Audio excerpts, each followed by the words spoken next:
worked really hard for that. Yes. You got an audit, you got so many research papers. Probably that is why you got a job in the heart of the UK, that is Yes. in London. Yes, it's really tough to get into London, especially in a surgical training job. Yeah. Like I got in trauma and orthopedics. And especially when you're an international graduate who's just gone to the UK.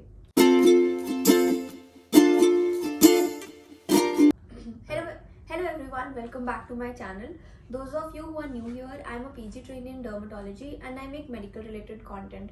Today I have with me a very special friend of mine who has secured a job in trauma and orthopedics in London. We will talk about his journey and how you all can benefit from that. Hi Apurv, congratulations on Thank you. securing the job. So firstly, if somebody is in final year or internship, what can they do to hasten their process of getting into the PLAB system or into UK and securing a job like that? Well, yeah, that's a very good question, and I believe the first step is to decide if you want to go to the UK or not, because there is a debate on UK versus USA versus Australia versus staying back in India. Yeah. Yes, so first step would be, if you're in final year internship, it's to decide what they want to be and where they want to go, because these days, because of COVID and everything, the process has become highly slow. So what is happening is unpredictable as well. It's very unpredictable, Yeah. true. And what's happening is the PLAB route is generally taking longer because of backlog created by pandemic, right? So if you want to get into a particular country, you have to start as soon as possible. Yeah, and I think the benefits of choosing UK over US are plenty. Most importantly, the visa factor, the green card factor, and then of course UK people more readily accept IMGs into their surgical branches. Yeah, that's true. That's true. It's easier, not simpler, to get into surgical training in UK. Okay. Of course, it's tough. You have to prepare your portfolio. You have to clear exams. You have to have so many things. But it is possible, and you do get a fair shot at being a surgeon over in UK. How much is the pay scale there? Yes, that's the important question, I guess. It's better than India, and it's not at par to the US or Australia, but it does get better because there's a concept of locums, which is not there in US. So that means anything we do over 40 hours a week, you get paid more than your normal rate. So that's a good thing. And the pay is according to the band you work at. Usually after you clear your PLABs, and you start your first job, you are usually at FY2 level, and that's roughly around 33,000 plus some banding, so approximately 40,000. Wow, that is around 40 lakh rupees in an Indian currency. Yeah, but then there's also the huge tax and everything. Yeah, but it's still a lot compared to what anybody would earn in India at that stage. It's still a lot, and plus the work-life balance is great.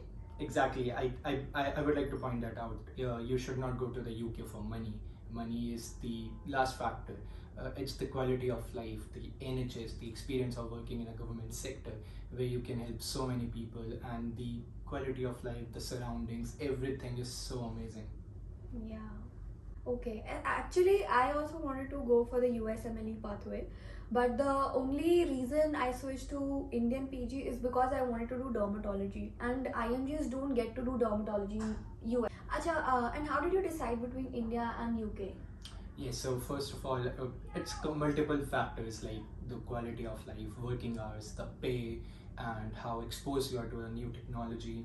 So ultimately I decided to go into the UK because I also wanted to get into surgery. Okay. After getting into UK, you have multiple options. You can go to many countries, and you can even come back to India if you choose to.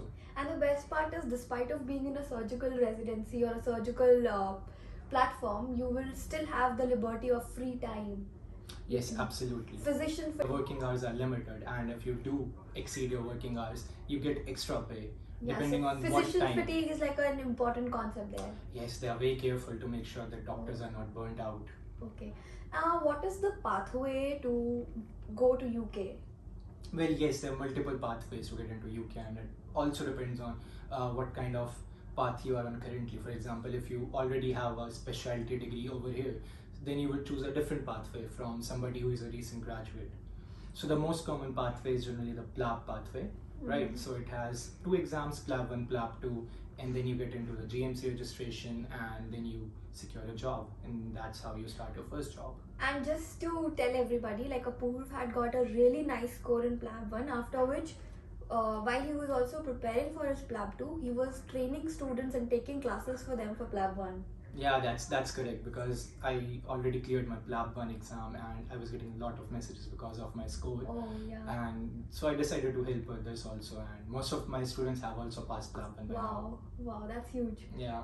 So because they had a little free time in hand, they also took MRCS, in which Apurv had a 92% score, 91. which is 91% Yeah. score, which is like very big for the exam. Right? What are the obstacles you think people face while on their journey to the UK? Yes, so the newest factor in the list is the time, because previously it used to be you take around 2 months for PLAB 1, 2 months for PLAB 2, 2 months for job hunting. So in 6 months to 1 year, you are completed with the entire pathway. But now, because of the backlog created by the pandemic, it usually takes around an year to book your PLAB 1 seat, and then some time to get PLAB 2 and everything. So these days the approximate duration is around 1 to 2 years. Oh, okay. So that's why I mentioned that it's best to start in your internship at this point. All right. And what would you like to tell us about improving our CV? And if somebody has taken their PLAB 1 and PLAB 2, how can they hasten the process of getting a job? Yes, that's very important, because what used to happen before the pandemic was you just needed PLAB exam and some time and you would get a job easily. But because of the backlog and the competition these days, because many people are going to the UK, right? So everyone is having exceptional CV, right? So you need to have you not only need to have your PLAB exams, you also need to have research papers, some audits, some publications, some presentations. I remember you guys had worked really hard for that.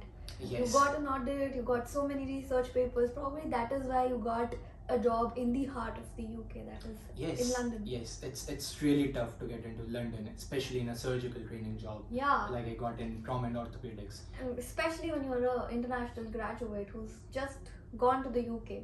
Yes, I believe that has something to do with your teaching skills, management skills, leadership skills, and like before, research, audits, presentation, posters, everything. So unlike in India, it's like a very inclusive system where they'll test you on the basis of everything. So for job interviews, all their skills, like the ones he just mentioned, leadership, teaching and everything, management. Yeah, everything is counted.